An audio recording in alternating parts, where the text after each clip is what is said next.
Shalom jemaat Tuhan. Luar biasa. Puji Tuhan. Ini kita sedang berada pada waktu-waktu yang mendekat kedatangan Tuhan. Makanya kita harus terus belajar. Kita sudah belajar beberapa minggu tentang jemaat yang ada di surat Wahyu pasal 2 dan pasal 3. 7 jemaat yang luar biasa.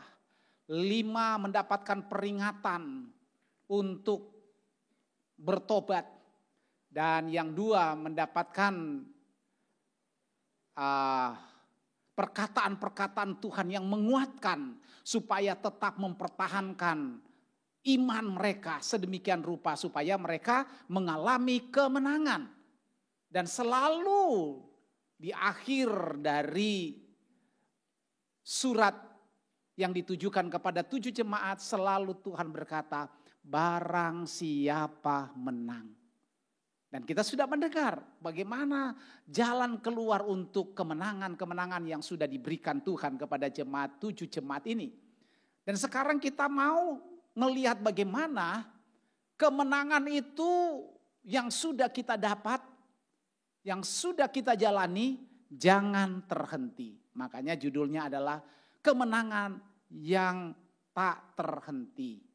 Atau kemenangan yang terhenti. Kali ini kita mau lihat kemenangan yang terhenti. Saya ingin memberikan judul yang berbeda. Kemarin saya ada tulisan kemenangan yang terjegal.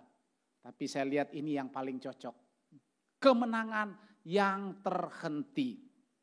Kejadian pasal 19 ayat 15 sampai 17. Kita akan baca bergantian. Saya akan baca ayat yang ke-15, Bapak Ibu bersama dengan Rio ayat 16 dan ayat 17 kita akan baca bersama-sama. Firman Tuhan demikian, ketika fajar telah menyingsing, kedua malaikat itu mendesak Lot supaya bersegera. Katanya, bangunlah, bawalah istrimu dan kedua anakmu yang ada di sini. Supaya engkau jangan mati lenyap karena kedurjanaan kota ini. Ketika ia berlambat-lambat, maka tangannya, tangan istri dan tangan kedua anaknya dipegang oleh kedua orang itu. Sebab Tuhan hendak mengasihani dia. Lalu kedua orang itu menuntunnya keluar kota dan melepaskannya di sana. Sama-sama. Sesudah kedua orang itu menuntun mereka sampai keluar, berkatalah seorang, larilah, selamatkanlah nyawamu. Janganlah menoleh ke belakang dan janganlah berhenti dimanapun juga di lembah Yordan. Larilah ke pegunungan supaya engkau jangan mati lenyap. Demikian firman Tuhan begitu jelas. Ketika Tuhan membawa keluar Lot dan keluarganya. Firman Tuhan berkata bahwa bangunlah, bawalah istrimu supaya engkau bersegera. Ya kita tahu memang sekarang ini kedatangan Tuhan itu sudah tidak akan berlambat-lambat lagi. Dia akan segera. Makanya kenapa kita yang sudah mengalami jalur kemenangan, sudah ada di jalur kemenangan, jangan sampai salah jalan. Bapak Ibu Saudara sekalian, kita sudah ada di penghujung akhir zaman. Tuhan pasti dia akan tidak lalai untuk mengingat janjinya bahwa dia pasti datang. Nah kita harus ingat bahwa kedatangannya ini sudah dipastikan bahwa dia akan menghukum iblis dan pengikut-pengikutnya. Di sini kita lihat bahwa keluarga Lot itu dikasihani Tuhan. Kenapa? Karena di kota Sodom dan Gomora hanya merekalah yang disebut dengan orang benar. Sehingga waktu Abraham memberikan penawaran kepada Tuhan di dalam Kejadian 18, di sana Abraham tawar-menawar dengan Tuhan. Bila di sana ada orang benar, apakah engkau akan membinasakan kota itu bersama-sama dengan orang benar? Mulai dari bila ada 50 orang benar, Tuhan berkata, kalau ada 50 orang benar, aku tidak akan membinasakan kota itu. Dan yang terakhir, Abraham bernegosiasi dengan Tuhan. Kalau ada 10, ini pertanyaan saya yang terakhir. Bila ada 10, Tuhan katakan, kalaupun ada 10 di sana tidak akan aku binasakan. Setelah itu Tuhan pergi. Dan Alkitab mencatat, ternyata memang yang ada di kota Sodom hanya 4 orang benar. Lot, istrinya, dan kedua anaknya. Ditawarkan kepada calon mantu, mau ndak ikut untuk diselamatkan. Karena kota ini nanti akan dibakar sebentar lagi. Kedua anak mantunya berolok-olok, kata firman Tuhan. Mereka berolok-olok. Bapak Ibu Saudara sekalian, bukankah banyak orang begitu? Kalau ditanya, setialah kepada Tuhan. Kita maju terus bersama Tuhan. Nah, santai-santai aja. Tuhan dari dulu bilang mau datang sampai sekarang tidak datang-datang. Nanti kalau waktunya tiba akan ada banyak orang, dengar baik. Akan ada banyak orang yang nanti mereka akan tercengang dan akan menyesal seumur hidup mereka. Nah, Bapak Ibu Saudara sekalian, perjalanan iman kita ini itu bagaikan sebuah pertandingan. Bila kita ikut dalam lomba olahraga dan kalah, kita bisa latihan lagi. Kita bisa berusaha lagi. Cari jalan keluar. Saya punya kesalahan-kesalahan di mana saya perbaiki dalam latihan-latihan yang intensif. Itu pertandingan olahraga dunia. Nah, kita itu disamakan harusnya dengan pertandingan iman.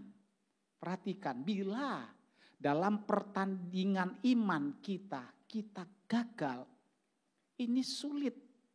Bahkan tidak bisa diulangi Bapak Ibu. Makanya kita harus bertekun dari sekarang. Latihan ibadah yang baik. Karena firman Tuhan dikatakan di dalam surat Timotius.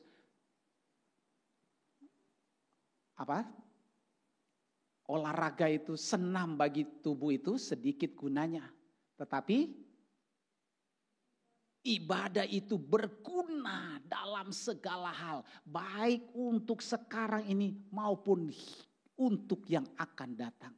Jadi kita bergiat dengan baik untuk dalam pertandingan iman kita. Harus latihan terus. Latihan kebenaran, latihan hidup dalam kekudusan, latihan beribadah dengan baik sampai hari ini. Supaya apa? Supaya kita tidak gagal. Supaya kemenangan yang sudah kita pegang ini tidak terhenti. Kita tahu cerita Lot ketika itu. Alkitab mencatat mereka disuruh dipaksa karena memang Tuhan mengasihi mereka. Alkitab tadi berkata yang ayat yang ke-17. Sesudah kedua orang itu menuntun mereka sampai keluar, berkatalah seorang, larilah, selamatkanlah nyawamu. Janganlah menoleh ke belakang, jangan berhenti dimanapun juga di lembah Yordan ini. Larilah ke pegunungan supaya engkau jangan mati lenyap. Sudah ada jalan keluar. Bahkan mereka sudah keluar dari Sodom dan Gomora yang sebentar lagi akan dibakar, akan dihanguskan Tuhan. Sudah. Tetapi cerita ini kita melihat istri Lot, dia menoleh ke belakang dan kemenangannya terhenti. Perjalanan iman kita ini seperti pertandingan dalam perlombaan iman. Alkitab mencatat di dalam 1 Timotius pasal 6 ayat 12. Katakan, bertandinglah dalam pertandingan iman yang benar dan rebutlah hidup yang kekal. Untuk itulah engkau telah dipanggil dan telah engkau ikrarkan ikrar yang benar di depan banyak saksi. Iya. Jadi perjalanan iman kita ini seperti sebuah pertandingan. Alkitab tadi berkata, bertandinglah dalam pertandingan iman yang benar. Rebutlah hidup yang kekal. Jadi saudara dengar baik. Tujuan kita masuk dalam pertandingan iman yang benar adalah supaya apa? Merebut hidup yang kekal. Jadi kalau kita gagal, ya kemenangan kita terhenti Bapak Ibu. Kita lihat banyak pertandingan-pertandingan di dalam dunia ini. Sudah menang tapi dikalahkan. Kenapa? Karena tidak memenuhi aturan pertandingan. Sudah tiba-tiba dibatalkan kemenangannya. Beberapa saya lihat contoh-contoh demikian. Di dalam Kejadian 19 ayat 15 sampai 17 ini. Cerita Lot dan keluarganya menjadi pembelajaran bagi kita semua. Untuk apa? Supaya kita masuk di dalam sebuah perlombaan, sebuah pertandingan iman untuk mencapai kemenangan. Itu yang paling penting. Kita harus mencapai kemenangan yang sesungguhnya. Makanya yang pertama harus apa supaya menang? Yang pertama itu harus lari. Alkitab mencatat di dalam ayat 17. Sesudah kedua orang itu menuntun mereka sampai keluar, berkatalah seorang, larilah, selamatkanlah nyawamu, janganlah menoleh ke belakang, dan janganlah berhenti dimanapun juga di lembah Yordan. Larilah ke pegunungan, supaya engkau jangan mati lenyap. Iya. Jadi disuruh lari ini dalam kata apa? Kata perintah. Larilah. Nah, dalam hubungannya dengan apa? Supaya selamatlah nyawamu. Itu kata Tuhan tadi bilang apa? Larilah, selamatkanlah nyawamu. Nah Bapak Ibu, ini merupakan salah satu aturan pertandingan iman yang Tuhan ajukan dan tawarkan. Tuhan beri sebagai jalan benar. Supaya masuk dalam kemenangan yang sesungguhnya. Makanya Paulus berkata di dalam 1 Korintus pasal 9 ayat 26a, coba dibaca di sana. Sebab itu aku tidak berlari tanpa tujuan. Aku tidak mau berlari tanpa tujuan. Sia-sia. Jadi pertandingan iman kita ini ada tujuan Bapak Ibu. Disuruh berlari. Lari ini untuk kemana? Masuk, naik ke pegunungan. Nanti kita lihat yang terakhir, pegunungan itu bicara tentang sebuah puncak kemenangan. Yaitu kemuliaan. Tujuan kita itu lari untuk ke sana Bapak Ibu. Perhatikan. Filipi pasal 3 ayat 14 katakan apa? Dan berlari-lari kepada tujuan untuk memperoleh hadiah. Yaitu panggilan surgawi dari Allah dalam Kristus Yesus. Iya. Inilah tujuan kita berlari. Inilah tujuan pertandingan iman kita. Kenapa kita harus lari? Karena di belakang itu sudah terlalu dekat dengan kematian kekal. Karena kalau tidak bertemu dengan Tuhan itu kematian kekal loh Bapak Ibu. Ini ngeri. Makanya kita disuruh berlari. Paulus katakan, dan berlarilah kepada tujuan untuk memperoleh hadiah. Yaitu panggilan sorgawi dari Allah dalam Kristus Yesus. Panggilan sorgawi ini yang kita harus jadi tujuan perjalanan pertandingan iman kita kepada Tuhan. Nah cara berlarinya harus ada. Coba perhatikan 1 Korintus pasal 9 ayat 24. Cara berlari. Tidak tahukah kamu bahwa dalam gelanggang pertandingan semua peserta turut berlari, tetapi bahwa hanya satu orang saja yang mendapat hadiah? Karena itu larilah begitu rupa sehingga kamu memperolehnya. Iya, saya terkesan kata Tuhan. Paulus berkata di dalam 1 Korintus 9 ayat 24 ini. Bahwa dalam gelanggang pertandingan semua peserta turut berlari. Tetapi hanya satu orang yang dapat hadiah. Tapi saya berkata bahwa itu adalah upah yang akan kita terima. Tapi bagaimana mendapatkannya, ini yang kita harus cari Bapak Ibu. Kita sudah punya cita-cita bahwa sebentar lagi kita akan menerima hidup yang kekal, keselamatan dari Tuhan, mendapatkan upah, hadiah. Tetapi kita seringkali berlari asal-asalan. Makanya Paulus katakan sebab itu, aku tidak berlari tanpa tujuan. Jadi kita harus berlari pakai tujuan yang jelas. Sudah jelas tadi kita tahu tujuan kita adalah apa? Panggilan surgawi. Tapi caranya harus bagaimana? Firman Tuhan katakan tadi, larilah begitu rupa. Jadi jangan asal-asalan. Lari kita enggak boleh menggok kanan, menggok kiri. Disusul oleh yang lain. Makanya larilah begitu rupa. Dijelaskan di dalam 1 Korintus pasal 9 ayat 25a. Tiap-tiap orang yang turut mengambil bagian dalam pertandingan menguasai dirinya dalam segala hal. Iya, ini arti dari larilah begitu rupa. Jadi kalau sudah masuk dalam gelanggang pertandingan, yang kita lihat adalah ujungnya, finishnya di mana. Jangan kanan, kiri, mesti kalah. Tujuan kita itu pegunungan, puncak kemuliaan yang sudah Tuhan siapkan. Makanya larilah begitu rupa. Nah ini yang menghalangi perjalanan pertandingan iman kita.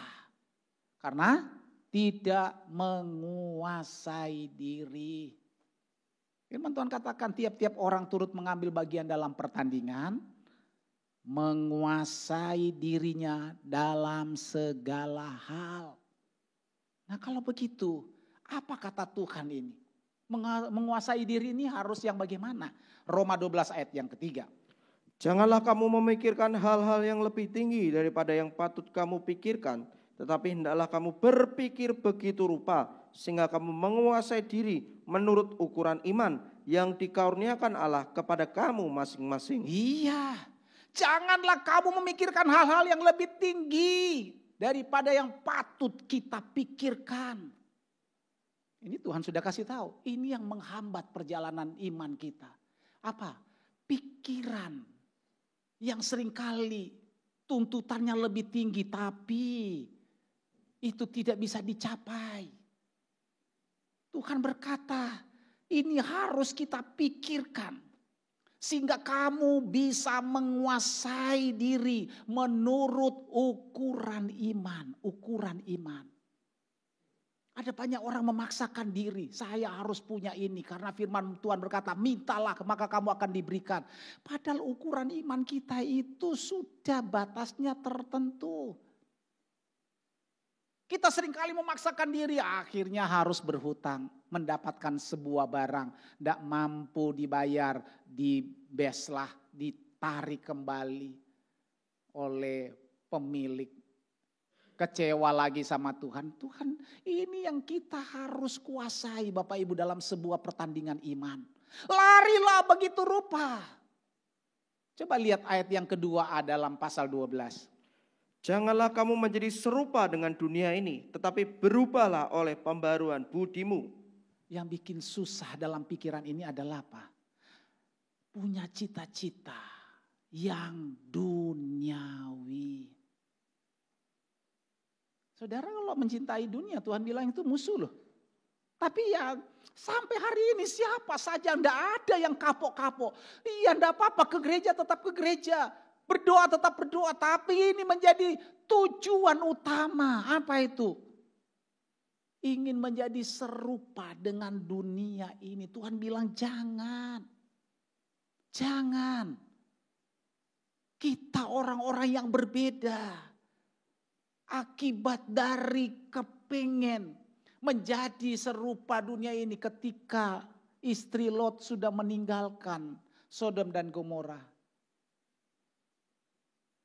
Suasana Sodom dan Gomora isinya itu masih ada dalam hati istri Lot. Sehingga apa? Ketika mulai meledak berbunyi, mulai terbakar, dia ingat, aduh, saya belum bawa emas saya belum bawa baju batik saya dan macam-macam. Mungkin akhirnya dia menoleh ke belakang. Hal-hal yang duniawi ini seringkali mengganggu perjalanan iman kita. Sehingga waktu disuruh berlari, kita enggak mampu. Kita tidak punya kuasa untuk terus berlari. Ini yang memungkinkan kita bisa jatuh. Dan kemenangan kita bisa terhenti. Yang kedua, ayat 17. Janganlah menoleh. Sesudah kedua orang itu menuntun mereka, sampailah keluar, berkatalah seorang, larilah, selamatkanlah nyawamu, janganlah menoleh ke belakang, dan janganlah berhenti dimanapun juga di lembah Yordan, larilah ke pegunungan, supaya engkau jangan mati lenyap. Tuhan bilang jangan menoleh ke belakang. Ini ada hubungannya dengan apa? Supaya engkau jangan mati lenyap. Sudah dapat aturan main. Untuk sebuah kemenangan harus larilah begitu rupa. Ini sudah pasti jalan yang benar. Sehingga kemenangan kita tidak dihentikan. Bapak Ibu, kita sudah berapa lama ikut Tuhan? Kita harus ada di jalur yang benar untuk sebuah kemenangan sejati. Jangan sampai ini menggagalkan perjalanan iman kita. Makanya Tuhan bilang, jangan menoleh ke belakang. Ini ada kaitannya dengan jangan engkau mati lenyap. Ancamannya begitu keras. Tetapi heran, istri Lot dia tidak tahan. Dia nggak bisa. Padahal dia punya anak perempuan 2. Sudah dewasa. Kok tidak menoleh ke belakang? Kok hanya istrinya Lot yang menoleh ke belakang? Itu artinya apa? Masih ada yang tersimpan di dalam hatinya tentang hal-hal yang sifatnya duniawi. Makanya Tuhan bilang dalam Lukas pasal 9 ayat 62. Tetapi Yesus berkata, setiap orang yang siap untuk membajak tetapi menoleh ke belakang tidak layak untuk kerajaan Allah. Iya. Setiap orang yang siap membajak tetapi menoleh ke belakang tidak layak untuk kerajaan Allah. Jadi kalau kita sudah dalam perjalanan iman kita ini bersama dengan Tuhan, masih menoleh hal-hal yang di belakang kita. Masih menoleh hal-hal yang sifatnya duniawi. Masih menoleh hal-hal yang menjadi kebanggaan kita di masa lalu. Ini bisa gagal. Tuhan berkata itu tidak layak bagi kerajaan Allah. Nah saudara lihat, saudara punya barang-barang di rumah yang tidak layak, saudara apakan? Tidak layak, buang. Saya pernah di zaman dulu tuh, lupa ya mungkin sekitar 15-17 tahun lalu. Saya beli alat untuk suling, untuk penyaring. Zaman dulu tuh 15-17 tahun lalu itu mahalnya minta ampun, saya lupa sekitar 5,5 atau 6 juta itu alat itu. Tapi setiap berapa liter harus ganti filter. Lah filter ini tidak murah. Zaman dulu 600.000 itu mahal banget. 15 tahun lalu 600.000 itu mahal. Ya setiap berapa liter, 500 liter apa 1.000 liter harus ganti. 600.000. Saking gak kuat ya sudahlah. Sudah tidak bisa beli filternya, tidak bisa beli UV-nya, ultraviolet kalau tidak salah namanya. Tidak mampu beli. Jadi barang yang harga 5,5 juta itu dibiarkan. Tapi kemarin disimpan-simpan. Untuk apa disimpan? Barang tidak layak. Taruh di pinggir sampah. Ya udah dibawa orang. Dibuang. Orang itu juga ambil mau bikin apa? Mainan anak. Tidak laku. Anak sekarang sudah tidak mau main kayak gitu. Bapak ibu saudara sekarang, barang yang tidak layak itu dibuang. Kata Tuhan, kalau engkau menoleh ke belakang, engkau tidak layak untuk kerajaan Allah. Makanya mari kita sungguh-sungguh. Akibat menoleh ke belakang tadi dikatakan. Coba lihat ayat yang ke-26. Tetapi istri Lot yang berjalan mengikutinya menoleh ke belakang, lalu menjadi tiang garam. Ini sampai sekarang itu menjadi monumen. Setiap turis dari luar Israel pergi ke Tanah Suci, ke Yerusalem, kemana-mana. Itu kalau dari Mesir itu mesti lewat. Mereka berkata, lihat tuh, itu salah satu patung yang ada di sebelah kiri itu. Itu adalah tiang garam dari istrinya Lot. Kita menoleh semua, saya sempat foto beberapa kali, tapi karena tidak turun jadi ya agak jauh. Memang kayak wanita patung itu, tapi tinggal setengah badan. Tapi apakah itu ya nggak tahu. Tapi yang jelas itu jadi monumen. Jadi apa? Cuman peringatan aja ditonton orang. Kita bukan itu Bapak Ibu Saudara. Kita dalam perjalanan iman, pertandingan, dalam perlombaan ini. Kita harus sampai puncak. Kita harus sampai puncak kemenangan.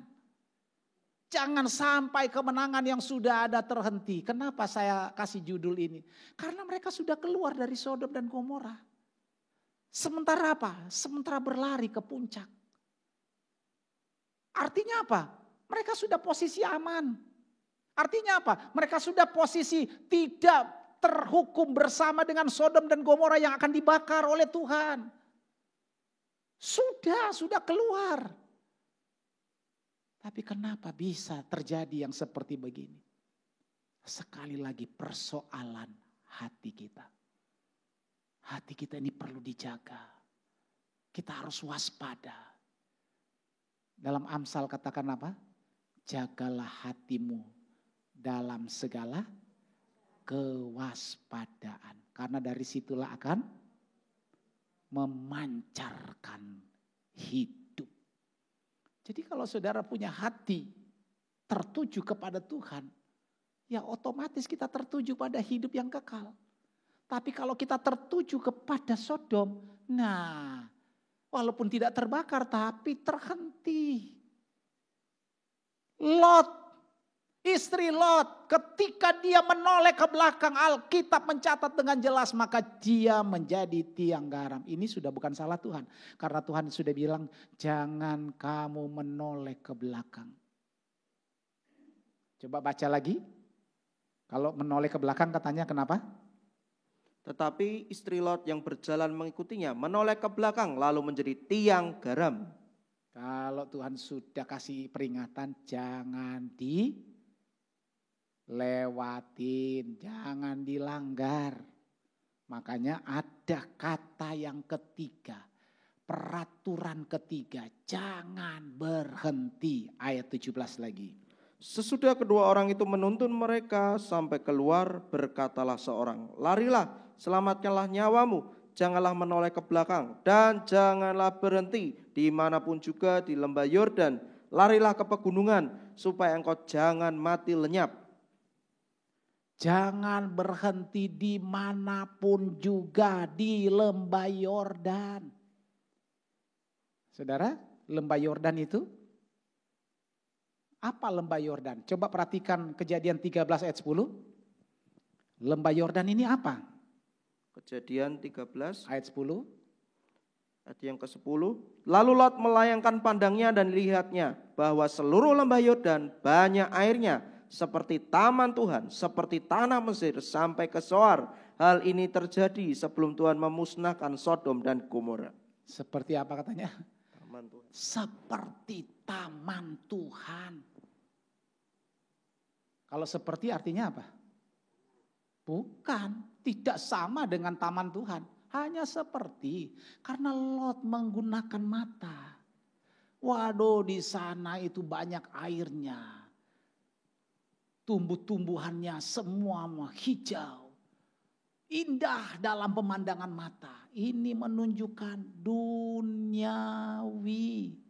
Ini menunjukkan lembah Yordan ini adalah dunia.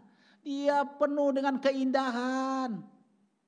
Tapi mematikan bagi mereka yang kesengsem. Makanya Bapak Ibu, kita mintalah kepada Tuhan. Minggu lalu tentang jemaat Laodikia, supaya kita harus beli apa kepada Tuhan yang ketiga? Pertama emas, yang kedua kita harus beli pakaian putih, yang ketiga minyak untuk melumaskan mata. Why? Supaya mata kita ini dilumaskan, supaya bisa melihat hal-hal yang indah, bukan keindahan dunia, tapi kita melihat hal yang indah. Pada hari-hari waktunya Tuhan yang akan datang. Di mana di sana ada keindahan. Bapak Ibu, kata firman Tuhan tadi, jangan kamu berhenti dimanapun juga di lembah Yordan ini. Ini sebuah peringatan. Kita harus terus berlari ke pegunungan. Tuhan arahkan ke pegunungan. Puncak. Supaya apa? Jangan mati, kata Tuhan. Kemenangan kita itu untuk kita capai adalah tujuan utama adalah untuk menerima kemuliaan Tuhan. Makanya kita tahu suasana dan keadaan yang seperti begini sebentar lagi itu pasti akan terjadi. Kalau Tuhan kejutkan, dia akan pisahkan mana yang kambing, mana yang domba. Mana yang lalang, mana yang gandum. Nanti satu waktu akan kelihatan. Sekarang ini enggak kelihatan. Enggak kelihatan. Tapi saudara yang sungguh-sungguh menghormati Tuhan. Tuhan menghukum Sodom dan Gomora. Karena apa katanya? Karena kedurjanaan mereka begitu luar biasa. Dan dosa mereka itu sampai kepada Tuhan. Maka Tuhan bilang, aku ingin lihat. Saudara lihat. Aduh, mengerikan. Kita mungkin tidak berbuat dosa seperti Sodom dan Gomora. Tetapi suasana Sodom dan Gomora itu masih melekat. Termasuk hal-hal yang sifatnya duniawi. Makanya ketika Tuhan mengajak Lot untuk berlari ke gunung, Lot buat penawaran. Lot bilang apa? Jangan ke pegunungan. Di sana ada kota kecil. Lot mengajak dan menawar kepada Tuhan untuk pergi ke Zoar. Ini loh Bapak Ibu. Sudah loh, perjalanan ini sebentar lagi sampai loh. Dan Tuhan yang memegang. Kalau Tuhan yang memegang tidak mungkin gagal. Tapi Tuhan tidak pernah memaksa, dengar baik kata-kata ini. Tuhan tidak pernah memaksa kalau kita tidak mau. Tuhan Maha Kuasa, tapi Dia tidak berkuasa mengubah keinginan kita kalau kita yang tidak mau berubah. Walaupun sudah ditarik pakai tangan yang kuat oleh Tuhan. Tapi istri Lot tetap menoleh. Ya udah, terlepas. Walaupun dipegang dengan tangan yang kuat oleh Tuhan untuk diajak pergi ke pegunungan. Tapi Lot buat penawaran. Aku jangan ke pegunungan, aku ke Zoar saja. Saudara, Tuhan sudah menyediakan tempat bagi kita. Tempat yang tepat, bukan Zoar. Zoar itu artinya little, kecil. Tuhan menyiapkan kepada kita itu sesuatu yang besar dan dahsyat. Jangan kita tukar dengan apapun yang ada di dalam dunia ini, Bapak Ibu. Benar-benar saya harus kasih tahu.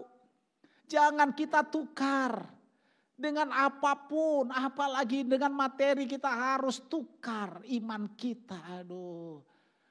Cuman gara-gara sebuah pernikahan kita harus tukar iman kita. Harus digadaikan. Ya kalau masih bisa ditebus gadaiannya, kalau tidak, itu yang namanya kemenangan terhenti. Kita sudah diberikan Tuhan jalan yang benar. Lari. Paulus katakan, aku berlari begitu rupa. Artinya aku menguasai diriku sedemikian rupa. Jangan sampai aku terbabit, terikat dengan hidup duniawi. Aku harus melewati semua itu. Jangan menoleh. Karena kalau kita menoleh, Tuhan bilang apa? Tidak layak bagi kerajaan Allah. Engkau sekarang sedang membajak. Membajak itu artinya saudara sedang bekerja. Saudara sedang melakukan sesuatu yang akan nanti ada hasilnya. Kita tahu kita sekarang sedang melayani Tuhan. Kita sedang mengiring Tuhan. Kita sedang ikut Tuhan. Kita tahu, kita harus sadar. Kita sedang membajak. Tapi jangan menoleh. Karena menoleh itu artinya saudara akan tidak layak bagi kerajaan Tuhan. Dan Tuhan berkata, jangan berhenti. Dimanapun. Tujuan kita bukan dunia ini.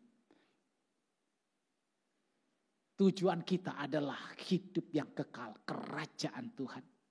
Makanya kita jangan sampai kemenangan ini terhenti. Tuhan memberikan jalan keluar. Kalaupun arus deras dunia ini ingin menghentikan kita, Tuhan sudah berkata apa? Teruslah berlari. Janganlah menoleh. Dan janganlah berhenti dimanapun. Di dunia ini. Jangan pernah berhenti. Kita harus terus berlari. Jadi sudah tidak usah kerja Pak. Tetap bekerja. Tapi itu bukan tujuan untuk menjadi orang kaya. Tetap bekerja. Saya harus tetap bekerja.